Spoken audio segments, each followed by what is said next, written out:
नमस्कार, आप देख रहे हैं संवाद टीवी नेटवर्क और आज हमारे साथ हैं गुर्जर नेता विजय बैंसला जी। जो आपको पता है कि 2 मार्च को मीटिंग रखी गई है हिंडौन में वर्तमान नगर में। जो गुर्जर आरक्षण संघर्ष समिति की जो मीटिंग है 2 मार्च की है, पूरी जानकारी लेते हैं विजय बैंसला जी से। सर, क्या कहना चाहेंगे मीटिंग को लेकर? सबसे पहले तो बहुत दिनों बाद आपसे मुलाकात हो रही है राजकुमार जी, तो आपको बहुत बहुत शुभकामनाएं। 2 तारीख की मीटिंग इसलिए रखी गई है कि काफ़ी दिन हो गए मीटिंग करे हुए, और 20 साल का जो संघर्ष रहा है उसमें हमने क्या खोया, क्या पाया, क्या मिला और क्या मिलना बाकी है, इसके ऊपर कर्नल साहब ने सोचा कि अब इसकी समीक्षा करनी चाहिए जी।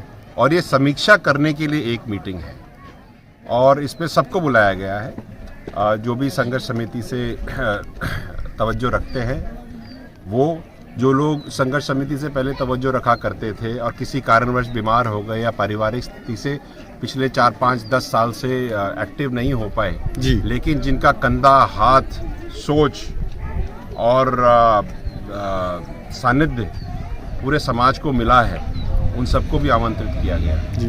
तो सर, इसमें रणनीति को लेकर क्या रणनीति बनाई जाएगी इस मीटिंग में? सर देखिए, रणनीति किसी भी समाज की 2 तरह की होती है जी। एक होती है सामाजिक रणनीति, एक होती है राजनीतिक रणनीति। दोनों चीज़ों पर चर्चा की जाएगी। आज की तारीख में राजनीतिक रणनीति में हम लोग कहाँ हैं, कहाँ नहीं है, ये तो सबको पता ही है सब जगह, लेकिन है कहीं नहीं, तो उसके ऊपर भी चर्चा होगी।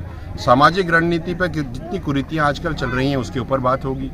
लोगों को नौकरियाँ लग रही हैं, लड़कियां आगे बढ़ रही हैं, लड़के आगे नहीं पढ़ के आगे बढ़ पा रहे हैं, तो शादियों की दिक्कतें आ रही हैं, तो उनके ऊपर चर्चाएं होगी जी। ये भात और ये जो नुक्ताएं हैं और इनके ऊपर चर्चा होगी। और इसके साथ साथ अब एक लेवल तक पढ़ाई करने के बाद एडवांस्ड एजुकेशन के लिए क्या किया जा सकता है, उसके ऊपर चर्चा हुई, क्योंकि सबके सब सरकारी नौकरी में घुस जाएं तो ज़रूरी तो है नहीं। अगर 10 पोजीशन है और 1000 बच्चे MPC के एग्ज़ाम दे रहे हैं तो 990 लोग कहाँ जाएंगे जी। इसके ऊपर भी एक सकारात्मक चर्चा करने की ज़रूरत है। सर, हम आपसे बात करना चाहेंगे कि आपने जो अभी राजस्थान सरकार में बजट घोषित हुआ है, तो कैसा लगा सर आपको? जो बजट को लेकर आपने सारी चीज़ देखी बजट में, तो क्या लगता है सर बजट? आप मुझसे व्यक्तिगत तरीके से पूछ रहे हैं? नहीं सर, ये लोगों का सवाल है सर। तो मैं आपको ये कहना चाहूँगा कि बड़ा अच्छा बजट है जी। अगर जयपुर के 200 फीट रोड के आगे पार हो जाएगा तो मैं इसको बजट समझ लूंगा। किसान तक पहुंच जाएगा तो ठीक है, नहीं तो भाई साहब ये सेक्रेट के अंदर के कहने की घर घर वो है ना कि वो चक्की है, घिसते रहो, पसते रहो, 2 रोटी का आटा बनाओ, खुद खा लो और पका दो, वो वाला हाल है। अब जिन लोगों को, जैसे अब डांग विकास बोर्ड का अध्यक्ष उनको बनाया है लाखन जी को, जिंदगी में डांग देखा है कभी जी? मैं तो उनसे 6 महीने बाद देखूंगा गाड़ी में सस्पेंशन कितनी बार ठीक कराया। जितनी बार उन्होंने सस्पेंशन ठीक कराया उसका बिल मुझे दिखा दे, मैं मान जाऊंगा डांग गए हैं। जाओगे नहीं तो पता कैसे चलेगा महाराज। एक बात तो ये जी। दूसरी बात यह है कि मेरे को इतना भी ध्यान है कि यहाँ पे सूखा तो पड़ा ही हुआ है इस पूरे इलाके में जी। और वो 3 विधायक थे जिन्होंने कहा था हम DPR बनवा देंगे, 5 में चंबल का पानी आएगा, सुना है वो DPR कैंसिल हो गई है, उनका अप्रूव ही नहीं हुआ। तो जिस तरह के वो ढकोसले वहाँ रहे हैं, ऐसा तो नहीं कि बजट एक ढकोसला बन के रह जाए, क्योंकि एग्जीक्यूशन इज मोर इम्पोर्टेंट।